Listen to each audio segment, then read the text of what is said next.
Bonjour à tous, avec l'aide de Dieu, nous allons étudier le Rambam, les lois de Shar Avot Tumot, les autres sources principales d'impureté, le 5e chapitre. Donc dans ces lois, le Rambam nous dit quelles sont les sources principales d'impureté, ce qu'on appelle un Av Atuma.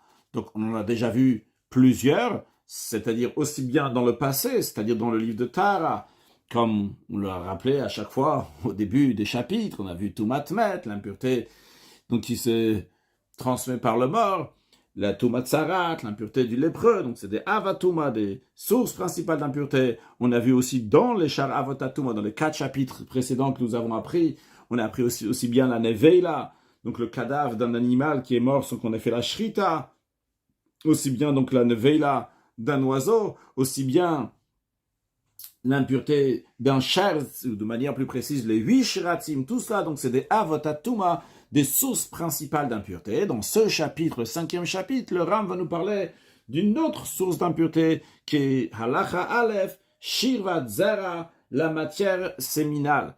Av me avotatuma fait partie donc des sources principales d'impureté, et donc en conséquence, metama adam vekeini bembaga rend impur un être humain ou des ustensiles s'ils ont touché cette shirvat zera, cette matière séminale, ou klecheres ba'avir, et si cette matière séminale est rentrée dans un ustensile en terre cuite, même sans avoir touché l'ustensile, mais rentrée dans l'air de l'ustensile, eh bien l'ustensile est devenu impur, en tant que rishon de Touma, ve'ina metama b'masa, donc la manière comment elle rend impur, en général, dans les ustensiles en général, je ne parle pas du klicher, cet ustensile en terre cuite, mais en général, donc c'est bemaga, en contact, même pour les êtres humains, donc c'est en contact, mais si un être humain va porter cette shirvat zera, cette matière séminale, sans la toucher, il n'est pas impur.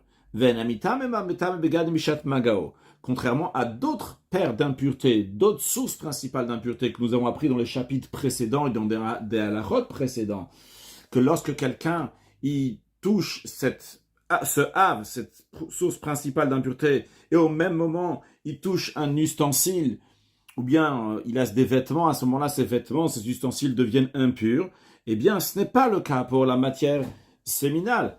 Encore une chose, le Rav nous dit, que ce soit là une personne qui touche cette matière séminale, littéralement celui qui la voit de sa chair, c'est-à-dire la personne qui a eu une émission séminale. Shnem, les deux, aussi bien celui qui touche une matière séminale, ou bien celui qui a eu une émission séminale, ils sont un rishon le Touma, ces hommes-là sont un premier niveau d'impureté, din Torah, donc d'après la Torah, c'est-à-dire qu'ils ne sont pas avatuba, une source principale d'impureté, donc le niveau 0, mais ils sont un rishon le Touma, donc un premier niveau d'impureté. Quand je dis le niveau 0, c'est-à-dire donc le niveau qui est avatum, une source principale d'impureté qui vient avant le rishon le Touma, c'est-à-dire que pas seulement celui qui touche la matière séminale et lui un rishon le Touma, un premier niveau d'impureté, mais aussi celui qui a eu l'émission séminale, il est un rishon le Touma, un premier niveau d'impureté.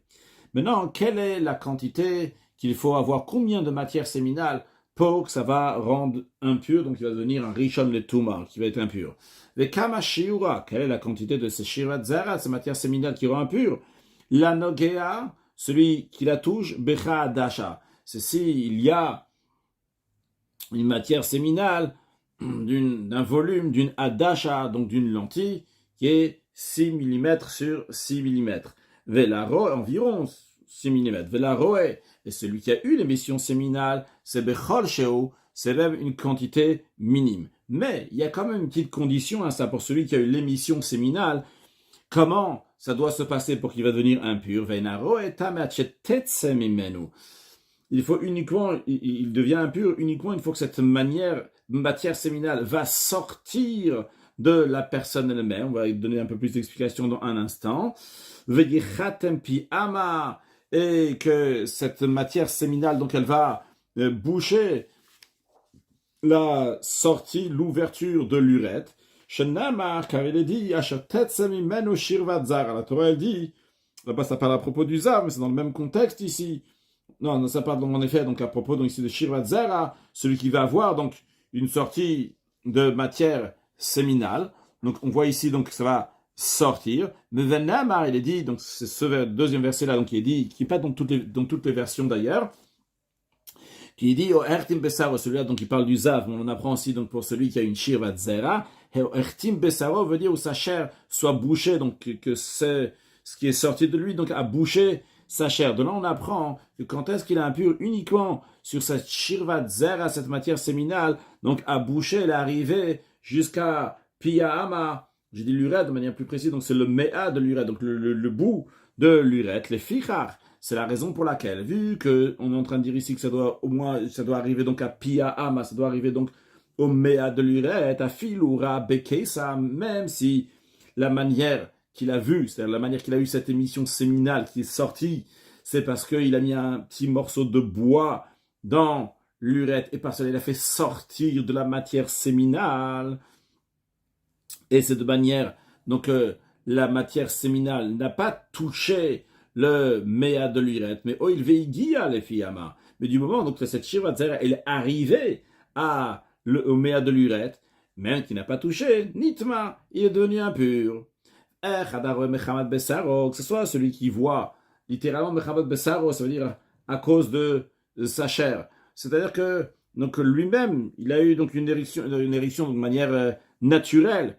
Au Haroe Be'ones, ou bien quelqu'un qui a eu cette matière séminale qui est sortie, donc c'était Be'ones, donc c'est un cas de force majeure, comme on a déjà appris dans le passé. Il y a 7 choses donc, qui amènent à que quelqu'un va voir un keri, donc une émission de matière séminale, soit s'il a mangé beaucoup, s'il a beaucoup bu, s'il a porté des choses qui sont lourdes, s'il a sauté, s'il est malade, ou bien s'il a vu une femme, il a désiré, ou s'il a pensé d'avoir un rapport. On avait parlé de ça dans les lois de Mechus Kapara, dans le Rambam. Donc ça, c'est Be'ones. Le Rambam nous dit qu'ici, il n'y a pas de différence. Du moment où c'est la Shirvat Zera, c'est la matière séminale qui est sortie, quelle que soit la raison pourquoi cette matière séminale est sortie, Arezetam, mais cette personne-là qui a eu cette émission séminale est impure. Alachabet. En Shirvat Zera shel katan metama. La matière séminale d'un petit rend impur uniquement uniquement si ce mineur-là a 9 ans et un jour, c'est-à-dire à partir de 9 ans. Moins que cela, sa matière séminale ne rend pas impur. Donc cet enfant n'est pas devenu impur, et ni celui qui va toucher cette matière séminale de l'enfant va devenir impur. C'est comme ça, donc, halacha la Moshe Misinai. Halacha Gimel. Shirvat Zera Duma. Une matière séminale qui est rougeâtre, Tehora, elle est pure. Acheti et Levana. Quand est-ce qu'elle rend impure? C'est uniquement si elle est blanche, ça c'est une condition. Deuxièmement, Venim Shachet, et qui est visqueuse. Quand on dit Venim Shachet, c'est qu'elle est nimshach, elle se rattache donc l'un avec l'autre. D'un côté, elle est assez liquide, mais d'un autre côté aussi, donc elle se rattache donc avec ce qu'il y a, les autres morceaux de la Shirvat Zera. Donc ça ne se sépare pas si facilement que cela. Et toute matière séminale qui n'est pas ressentie par l'homme au moment où elle sort, au moment où elle sort, au moment où elle se déclenche, inametama, elle ne rend pas impure. Car il est dit l'expression de Shirvat Zara ici, Zara, donc de semence, qui veut dire qu'il peut ensemencer. Donc c'est uniquement une semence, donc le corps il ressent lorsque ça sort. Les fichar, c'est la raison pour laquelle Imrab lo kishui. Si il a eu une émission, mais cette émission-là, elle était sans érection. Velotava, il n'a pas eu de plaisir, de désir. Inametama mishum shirvat zera. Ça ne va pas rendre impur en tant qu'une matière séminale, parce que quand la zera, la semence sort d'une telle manière, sans érection et sans plaisir, alors son corps n'a pas senti ce déclenchement, il ne s'est pas secoué au moment où il y a eu le déclenchement de cette zera, de cette semence, et donc elle ne rend pas impure. Nekra be'argasha, maintenant, si la première étape, c'est-à-dire que lorsqu'elle a été nekra, donc elle a déclenché, et ça il a eu un ressenti, son corps, donc il a ressenti quand c'est en train de se déclencher. Mais même si au moment où ils sont en train de sortir concrètement, il ne ressent pas, donc c'est sorti, Tmea quand même, elle rend impure du moment où le déclenchement a été be'argasha, donc avec ce ressenti-là, donc qui s'est secoué, même quand elle est sortie, donc sans ressenti, c'est-à-dire que ça l'a pas secoué à cet instant-là, quand même, elle est apte à ensemencer, et donc à ensemencer, avoir des enfants avec cette zera, donc elle rend impure. Alachahe, celui qui rêve pendant la nuit, donc pendant son sommeil, verra Sheshimesh Mitabachalom, et dans son rêve, donc il a vu qu'il a eu un rapport avec une femme, Ve'amad, et il s'est réveillé, Ve'nimtza Besarocham, il voit que son membre est plus chaud que d'habitude, donc il y a une érection ici, bien que il ne voit pas ici de matière séminale, quand même à Rezetame, il est impur. Pourquoi? Parce que du moment où il a eu un rapport dans son rêve, alors sans doute, sûrement, il a sûrement eu une émission séminale, et cette émission séminale était avec un ressenti, ou les fichar, c'est la raison pour laquelle que Matzah Besarocham, mais c'est la raison pour laquelle il a vu que son membre était chaud. Ve'aita me'at, sans doute, vu qu'il y avait donc une zera, il y a eu une shirvat zera, une matière séminale. Alors qu'est-ce qui s'est passé? Où elle est? Elle s'est séchée en se mettant donc sur sa chair ou bien sur ses vêtements. Le firach le matzalach lochrit. C'est pour ça qu'il n'a pas trouvé d'humidité sur lui-même ou sur ses vêtements, parce que ça a séché. Maintenant, maintenant, s'il manque une des conditions, ce que nous avons dit, c'est et un, il a eu ce rêve-là, qu'il a eu un rapport, et deuxièmement, il a retrouvé son membre qui était chaud. Mais si il n'y a pas les deux conditions, il y a une seule, c'est-à-dire que Hirer, il a rêvé, donc il a eu un rapport, mais lorsqu'il s'est réveillé, il n'a pas vu que son membre il était chaud. Ou bien, au Shematza Besarocham, il a retrouvé en effet que son membre était chaud, mais Velo Hirer, il n'a pas eu de rêve. Tard, il est pur uniquement lorsqu'il y a les deux conditions, et qu'il a eu un rêve qu'il a eu un rapport, et deuxièmement, que son membre était chaud. Dans ces cas-là, on dit que sans doute, il a eu une shirvat zer, une matière séminale, et donc il est impur. Halachavav, amatil maim, celui qui urine, verra maim chalakin. Lorsqu'il a uriné, il a vu donc des eaux qui coulent, comme une sorte de chaîne de goutte à goutte, donc comme de l'huile, c'est un peu plus épais comme ça, qui ne coule pas donc de manière claire, de manière directe. Ou bien que ces eaux-là étaient troubles, donc ce qu'il est en train d'uriner est trouble. Donc c'est pas normal. Et quand est-ce qu'il a eu ça dans les urines? Batrila, au début, lorsqu'il commence à uriner. Après, il y a eu des eaux normales qui sont sorties.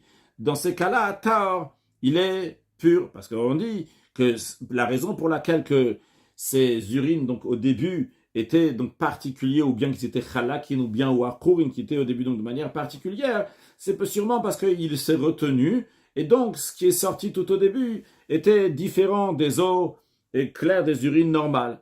Mais non, si Raotabaensa Obasov, c'est pas au début qu'il a commencé à uriner. Quand il a commencé à uriner, c'était des urines régulières, mais après au milieu, ou bien à la fin de ces urines, ils étaient chalakim, donc c'était goutte à goutte, ou bien qu'ils étaient, quand on dit goutte à goutte, c'est pas juste qu'ils sont tombés goutte à goutte, c'est qu'ils étaient des gouttes comme des gouttes donc qui sont épaisses comme de l'huile, ou bien donc ça qui glissante, ou bien que c'était donc à courir, ou bien qu'ils étaient troubles, à résultat, mais dans ce cas-là, il est impur car ça rentre donc dans une matière séminale, car en effet, si c'était juste des urines parce qu'il s'est retenu, c'est au début. Donc on considère ici qu'il y a de la matière séminale qui lui est sortie.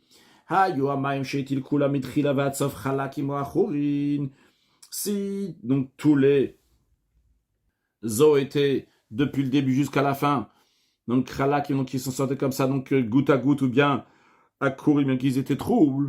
Juste avant de continuer, pour le cas qu'on a vu juste avant, bien qu'on a dit dans la halakha précédente qu'il faut qu'il y ait une hargasha qu'il a ressenti, et là on ne voit pas qu'il a eu une hargasha, qu'il a eu un ressenti, il est juste en train d'uriner. Dans les commentaires, c'est dit que vu qu'il a eu cette matière séminale qui sort pendant ses urines, donc on craint que sûrement, pendant que cette matière séminale était en train de sortir, il a ressenti que la matière séminale, pendant que l'urine était en train de sortir, il a ressenti une matière séminale qui sortait, mais lui, il pensait que c'était ces urines qui étaient en train de sortir.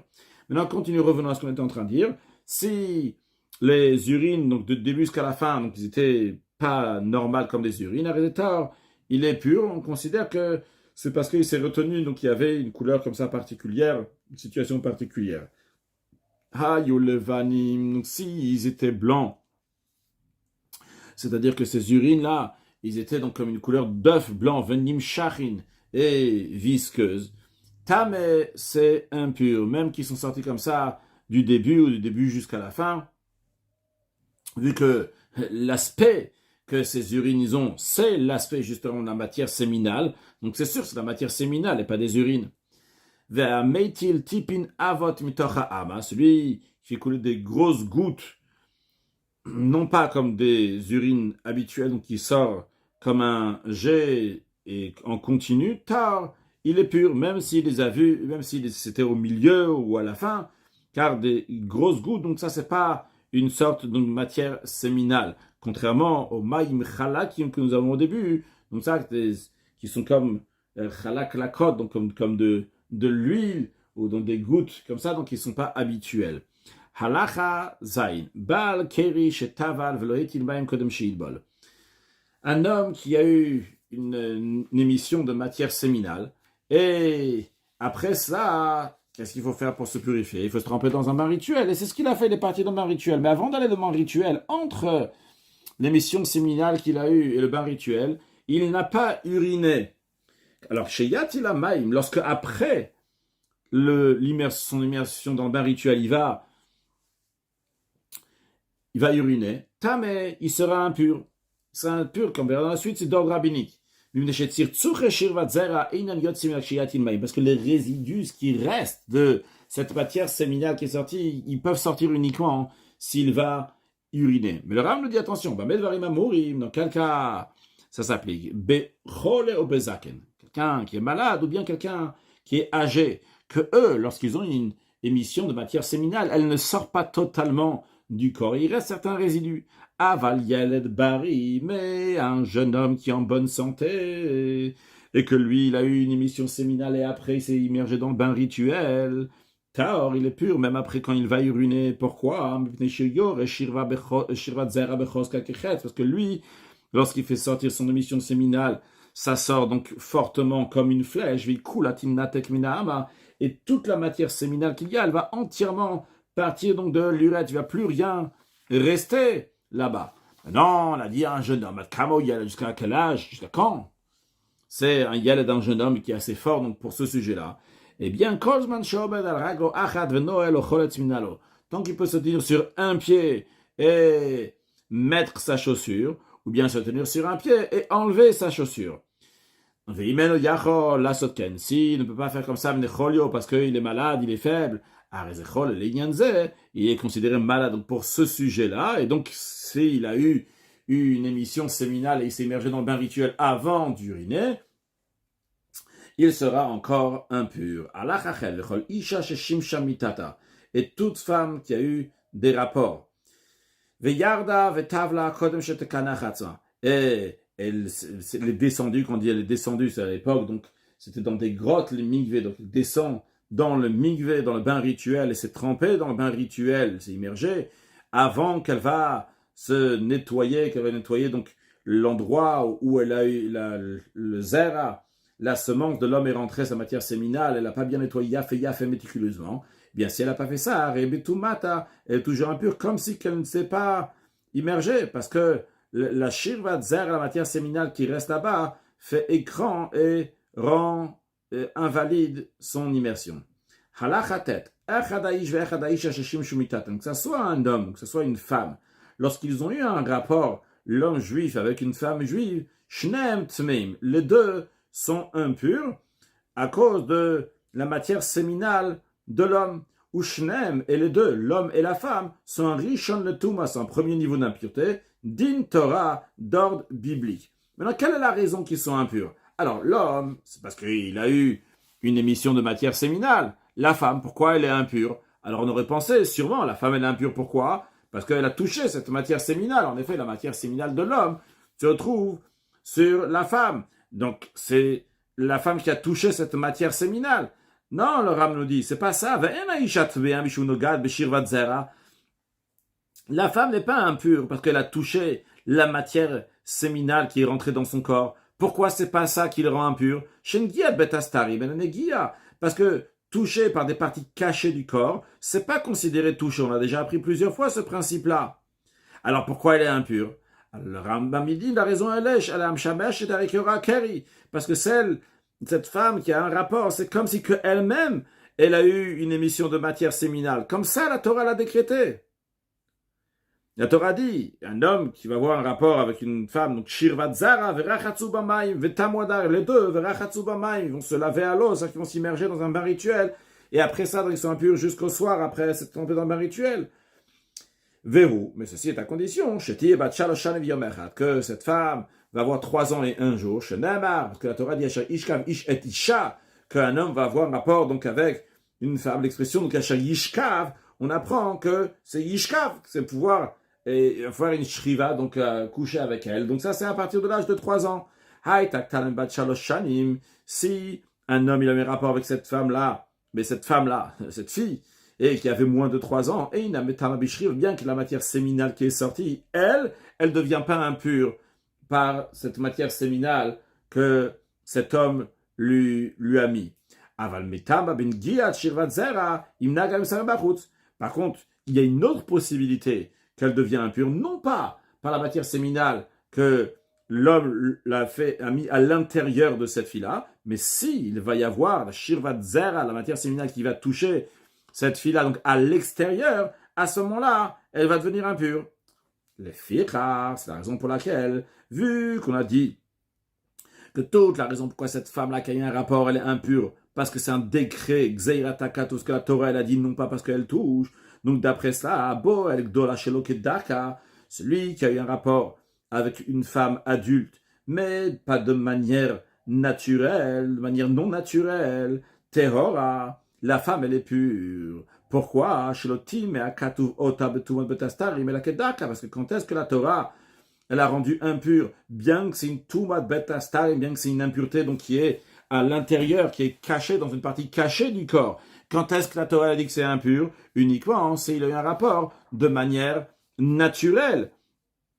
Là-bas, il y a la Xerata Katouv. Mais non pas si c'est Shelokedaka, non pas si c'est pas de manière naturelle. Parce que la Torah dit Veisha Ishkav Ishota Shirvat Zera. Le mot ota à elle, il est en plus. La Torah aurait pu dire Veisha Ishkava Ish, une femme qu'un homme va coucher avec elle.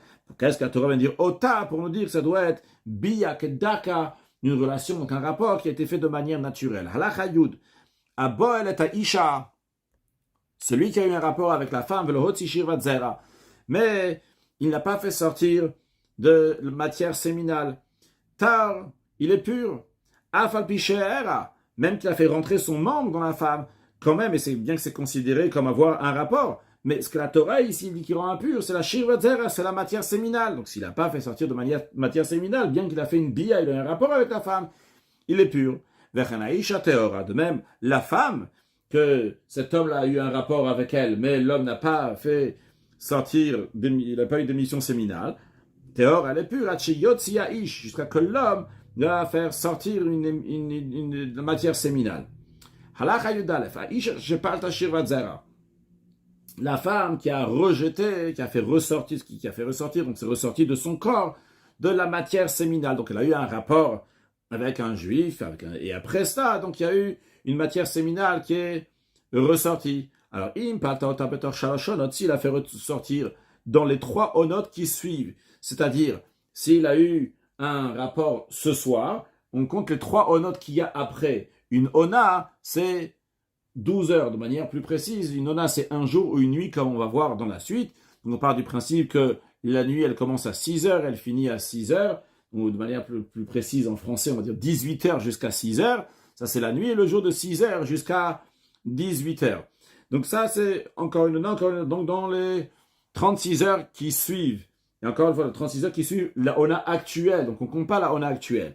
Donc s'il a rejeté dans les 3 onotes qui suivaient après, Areitmea, Keroa, Keri, elle est impure, comme si elle avait eu une émission séminale. Donc comme un homme qui a une émission séminale, le fiqar, c'est la raison pour laquelle, vu que cette impureté-là, on la considère, pourquoi elle est impure cette femme-là? Non pas parce qu'elle a touché la shirvat zera, la matière séminale, mais parce que c'est comme si elle-même elle a eu une émission séminale. C'est la raison pour laquelle que Soteret Yomecha Dimaita Zava, si cette femme-là, elle était Zava. Une femme Zava, c'est une femme qui a eu un écoulement. De manière plus précise, il y a 2 choses. Lorsqu'une femme a un écoulement, dans la Torah, il y a, lorsque la femme a un écoulement, elle est Nida, et lorsqu'elle a un écoulement, elle est Zava. C'est-à-dire que la première fois que la femme va avoir son premier écoulement, elle va compter 7 jours. pendant ces 7 jours-là, tout le sang qu'elle a, c'est du sang qui est nida. Et après, les 11 jours suivants, si elle va avoir un écoulement de sang, ce sera du sang de ziva. Et si cette femme, elle a eu pendant cette période-là de 11 jours, et cette période de 7 et 11 jours, elle se répète toute sa vie, à moins qu'il y ait un arrêt, un accouchement ou quoi que ce soit, mais c'est 7, 11, etc. Donc, pendant ces 11 jours-là, si la femme elle a eu 3 écoulements, dans ces cas-là, elle doit compter 7 jours pour se purifier.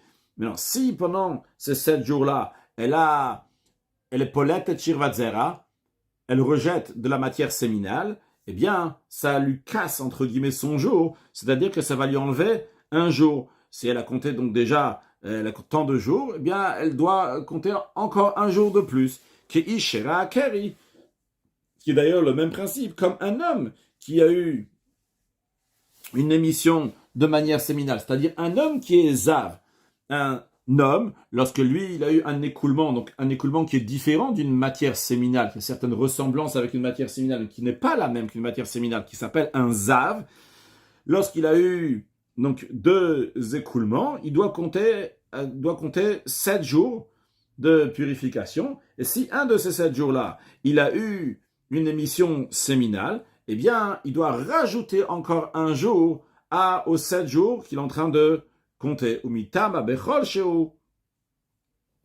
Et elle devient impure, même si elle a fait ressortir, elle a rejeté même une petite quantité minime de matière séminale. Parce que c'est le même principe que l'homme, la même manière qu'on a vu dans Halacha Aleph, qu'un homme qui a une émission séminale, même si c'est une toute petite goutte, il devient impur, il devient un rishon le touma. De la même manière, cette femme-là, qui est considérée, quand elle est polette et shirvatzera, lorsqu'elle rejette cette matière séminale, elle est considérée comme un homme qui a eu une émission séminale. Donc même si c'est une toute petite goutte, eh bien, elle devient impure. Donc, ce que le Rambam nous a dit ici, c'est le principe, il est le même que l'homme. Pourquoi c'est le même principe que l'homme? Parce qu'ici, on ne considère pas la femme qu'elle a touché la shirvatzer, la matière séminale, et c'est pour ça qu'elle est devenue impure. On considère que la femme a eu une émission séminale, bien que c'est une femme, elle n'a pas d'émission séminale, c'est l'homme qui a une émission séminale, mais elle est considérée comme l'homme qui a une émission séminale. Donc de la même manière qu'un homme qui a une émission séminale pendant qu'il était zav, il est en train de compter ses 7 jours pour arriver à la pureté, et pendant ces 7 jours-là, il a eu une émission séminale, il doit rajouter un jour à son compte. De la même manière aussi la femme. Si elle était zava, elle est en train de compter 7 jours, et elle a rejeté cette matière séminale, elle doit rajouter encore un jour à ces 7 jours. Ça, c'est un point. Et un deuxième point, de la même manière que l'homme qui a une émission séminale, même si c'est une goutte, même s'il n'y a pas une quantité d'un lentilles, c'est juste une goutte, ça rend impur. De la même manière aussi, cette femme-là, lorsqu'elle a eu juste une goutte qui a été rejetée, elle devient aussi impure. Même, le Ram nous dit, même si cette matière séminale n'est pas sortie à l'extérieur du corps de la femme, elle a nekra, juste ça s'est déclenché, c'est sorti de l'intérieur, donc de la matrice, c'est arrivé à un endroit dans la matrice qui s'appelle donc Ben Ashinaim, entre les dents, donc un endroit donc sur les parois de la matrice dans lequel il y a des morceaux de chair qui ressemblent à des dents. Nitmea, elle est devenue impure. D'après certains commentateurs, le Ram veut dire ici que ça dépassait l'endroit de Ben Ashinaim. Ça dépassait cet endroit-là. D'après certains, c'est jusqu'à cet endroit-là. Pourquoi? Parce que la matière séminale qui sort de son corps, c'est comme le sang qui sort de cette femme-là quand elle est nida ou quand elle est zava. Madame metame bifnim, la même manière que le sang de la femme, lorsqu'il a déclenché, il sort, même s'il sort à l'intérieur, il rend impur quand il arrive Ben Ashinaim, lorsqu'il arrive à cet endroit-là, donc il s'appelle Ben Ashinaim entre les dents. De la manière aussi, quand elle va rejeter de la matière séminale, ça va la rendre impure, même si seulement à l'intérieur, ça arrive seulement à Ben Ashinaim. Halacha Yudbet, Shirvat Zera Atzma Shenifleta Betoch Hashaloshonot, si la matière séminale elle-même, cette matière séminale donc s'est rejetée, qui est ressortie dans les 3 onotes, Metama Acherim Shenaguba, elle rend impure d'autres personnes qui l'ont touché, Keder Shetima Isha Shepalta, la même manière que ça a rendu impure la femme qui a rejeté cette matière séminale, la même manière aussi celui qui va toucher cette matière séminale va être impure. Donc de la même manière que si cette matière séminale serait sortie d'un homme, elle va rendre impur celui qui touche la matière séminale.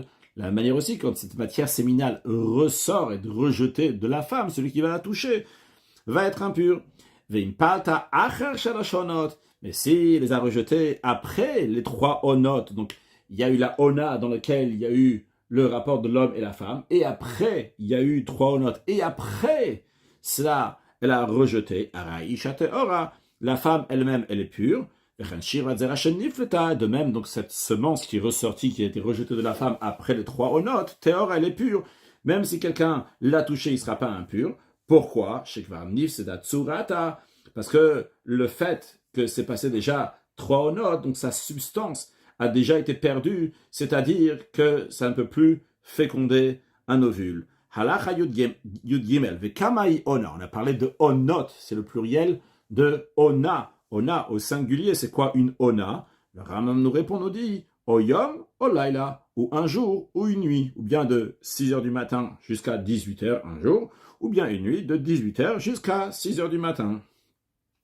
Vena ona sheni valaba minaminyan, la ona dans laquelle la femme a eu un rapport, ne fait pas partie, ne rend pas dans le compte des onotes. Donc il faut 3 onotes à part ça, comme le Ram donne un exemple. Keitsa commence là. Nivala belele Shabbat. Donc imaginons que la femme elle a eu un rapport, c'était le vendredi soir. Vendredi soir, c'est-à-dire donc après 18h, donc dans la nuit de Shabbat, dans la nuit entre vendredi et Shabbat. Alors quels vont être ces shalosh onot shela? Ces 3 onotes vont être 1 Yom HaShabbat, le jour du Shabbat, samedi de 6h à 18h, ça fera une ona.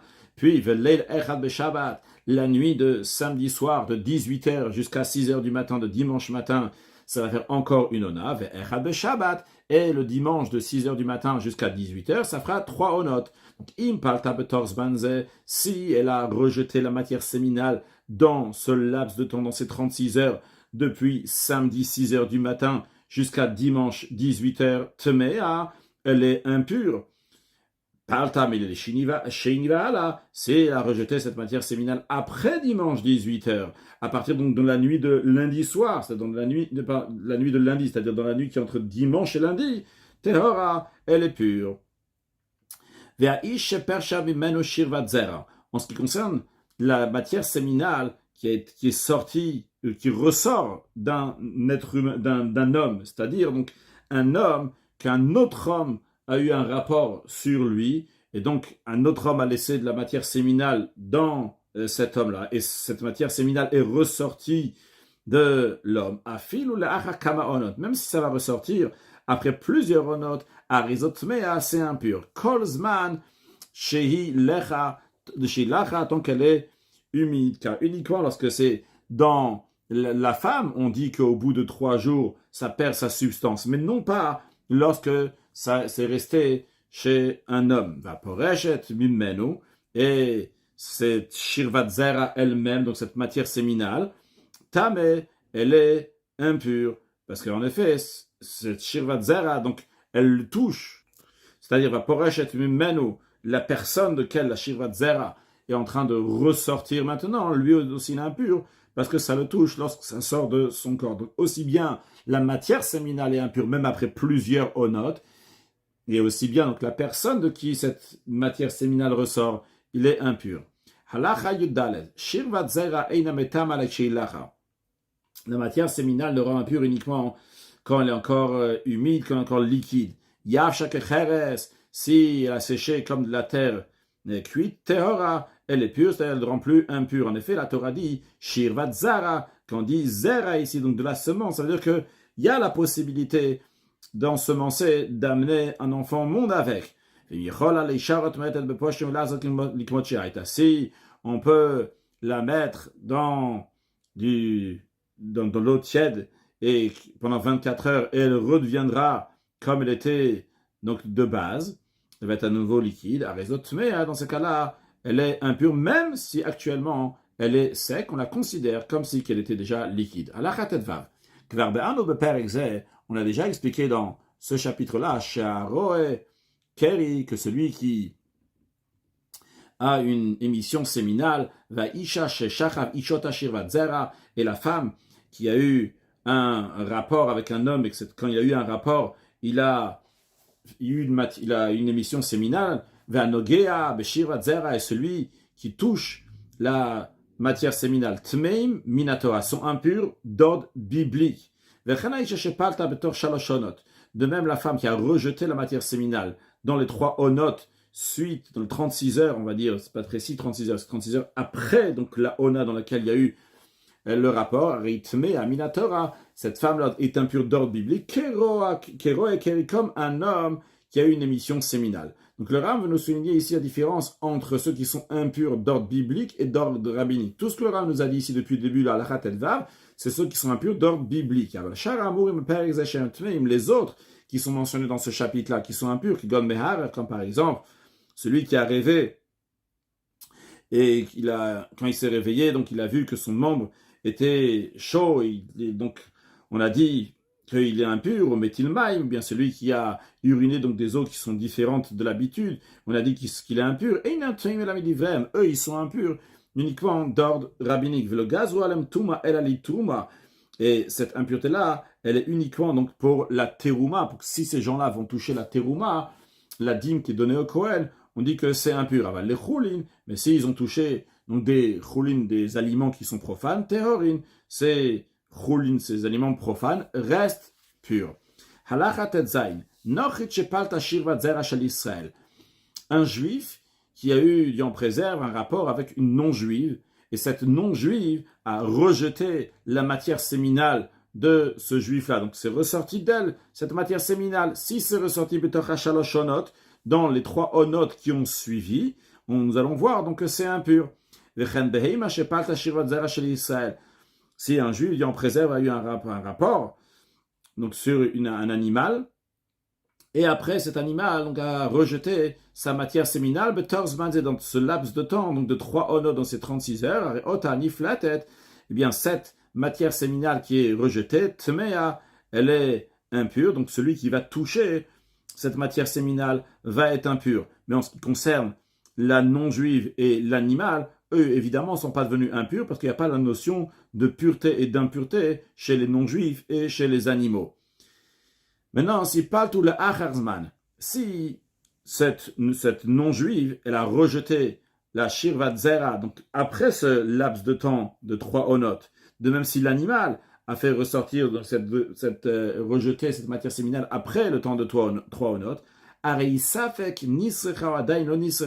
c'est un doute.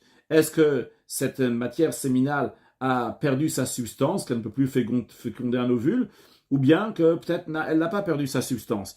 Et c'est intéressant les raisons qui sont données ça en ce qui concerne donc la différence entre la juive et le non-juif. C'est dit que en ce qui concerne un juif, peut-être uniquement chez les juifs, chez les hommes, chez les femmes, leur corps il est chaud parce qu'ils sont toujours en train de craindre, soucieux pour l'accomplissement des mitzvot. Donc leur corps il est plus chaud et donc cette matière séminale, elle a perdu sa substance au bout de 3 onotes. Mais les non-juifs, ils ne craignent pas ils ne sont pas inquiets de quoi que ce soit de Torah ou mitzvot, d'accomplir les mitzvot. Leur corps n'est pas si chaud que ça. Et donc, la matière séminale ne va pas perdre sa substance. Et il y a un doute que peut-être c'est pas lié à ça, que les non-juifs aussi, donc ils ont ils ont quand même la même chaleur de corps. Pourquoi? Parce qu'ils mangent des shkatzim bourmassim, des choses que la Torah considère abominantes pour les juifs, ou bien des rampants. Donc ça, c'est le doute qu'il y a. Est-ce que c'est la même loi pour une non-juive qu'une juive? En ce qui concerne donc l'animal, le doute il est que peut-être uniquement chez la femme, chez elle, il y a une shirvat zera, la femme juive ou non juive. En tout cas, si on va sur le principe qu'on ne fait pas de différence, en tout cas chez la femme, on va dire, on va rester sur la femme juive, il y a une shirvat zera, la matière séminale donc va perdre sa substance après 3 onotes. Pourquoi? Parce qu'elle appelle ce qu'on appelle un prosdor. Un prosdor donc devant la matrice, donc qui empêche l'air de rentrer dans la matrice. Donc c'est la raison pour laquelle que là-bas, la matière séminale va perdre sa substance au bout de 3 onotes. Par contre, un animal qui n'a pas de ce prosdor-là, donc il y a de l'air qui rentre dans la matrice, alors la matière séminale que le juif a fait rentrer là-bas dans l'animal, peut-être même au bout de 3 jours, ne va pas perdre sa substance. On a déjà expliqué dans les lois de ceux qui rendent impurs la couche et le siège, que la matière séminale d'un non-juif, elle est pure, elle ne rend pas du tout impure, même d'ordre rabbinique. C'est-à-dire, bien que les sages, ils ont considéré que tout ce que le goy, le non-juif, il est considéré comme un zav, comme un homme qui a eu un écoulement, donc que lui-même il est impur et qui sa salive elle rend impure, etc. Mais quand même, ils ont dit que shirvat zaro, sa matière séminale, ne rend pas impure. Les firar, c'est la raison pour laquelle, en conséquence de cette halakha-là, Bat Israël, une fille juive, quand Dieu en préserve, elle a eu un rapport avec un non-juif. Chez Palta shirvat zera shalnochi, après cette fille juive a rejeté, a fait ressortir cette matière séminale du non-juif. A filo betor shaloshon, même si ça a été fait dans les 3 onot Ari Teora, elle est pure, vu que la shirvat zer, la matière séminale elle-même, elle est pure. Halacha yutret, goy shehirgish, un non-juif qui a senti le déclenchement d'une émission de matière séminale, mais qui n'est pas encore sorti. Venit Gaïer, il s'est converti. Veyarad, Vetaval, et il est descendu donc dans le bain rituel, et il s'est immergé dans le bain rituel pour se convertir, il est converti, maintenant il est juif. Et après qu'il est trempé dans le bain rituel, cette matière séminale qu'il avait senti le déclenchement est sortie. Alors la question elle est, c'est sorti arrachetav, après que c'est déjà trempé dans le bain rituel. La question elle est maintenant, est-ce qu'on va aller d'après le déclenchement de l'émission de la matière séminale, ou bien on va aller d'après le moment où c'est sorti. Si on va là d'après le déclenchement, c'était un non-juif, donc il n'y a aucun souci. Si on va là au moment où c'est sorti, c'est un juif, c'est problématique. Eh bien, ça affecte, mais c'est un doute. Est-ce qu'il est pur ou impur? Peut-être il est impur. Vrai. Tout à l'heure, on a dit dans Halakha Dalet que si la matière séminale s'est déclenchée, il y a eu le ressenti à ce moment-là, et après le ressenti sans ressenti, il est impur. Donc a priori, ça veut dire que quoi? On va d'après le moment du déclenchement. Mais c'est possible que la raison pourquoi on va après le déclenchement, c'est uniquement pour être mahmir, pour être plus rigoureux, plus sévère, pour le rendre impur. Dans notre cas à nous, si on va aller d'après le déclenchement, ça ne sera pas une khumra, ce sera une kula, on va être indulgent, dire qu'il n'est pas impur. C'est la raison pour laquelle que c'est besafek, on reste avec le doute. Halacha yutet. Gdola sheshachav ota katan pachot bentesh shanim. Une fille qui est grande, quand on dit une grande, c'est une fille qui a donc, déjà 3 ans, donc comme on a vu dans la tête, que quand elle a une bille, quand elle a un rapport, donc elle devient impure. Et qu'elle a eu, qui est-ce qui a eu un rapport avec elle? Un petit, donc un petit qui a moins de 9 ans. Au nochi, ou bien un non-juif, au behema, ou bien un animal, à Rezotora, elle est pure, chez Nema, parce qu'il est dit, vi isha, ishkav et isha, un homme qui va avoir un rapport avec une femme. Le fait qu'il y a écrit ish, on apprend que Achia Shochev Ish, celui qui a un rapport, c'est un homme, ou Miisal, et c'est un juif, que Moshe Beyano, comme on a expliqué.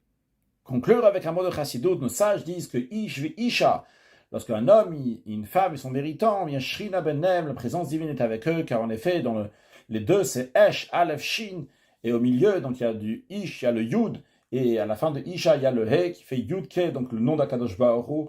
Et le Rabbi dit que quand un juif fonde un foyer, c'est pas seulement que les choses qui sont saintes chez lui à la maison vont être saintes, mais c'est chaque chose qui est chez lui à la maison, même la cuillère qui est dans la cuisine, et chaque chose va devenir sainte, parce que la douche à la sainteté qu'il y a entre le Ish et le Isha, la Shrina Shebenel, la présence divine qui est dans eux, elle doit être Shochen et Mitabeshet, elle s'habille dans chaque chose qu'il y a dans la maison et dans la vie de tous les jours, de manière de faire une dira betarton, une demeure à Dieu ici-bas et accueillir Mashiach, now, une excellente journée.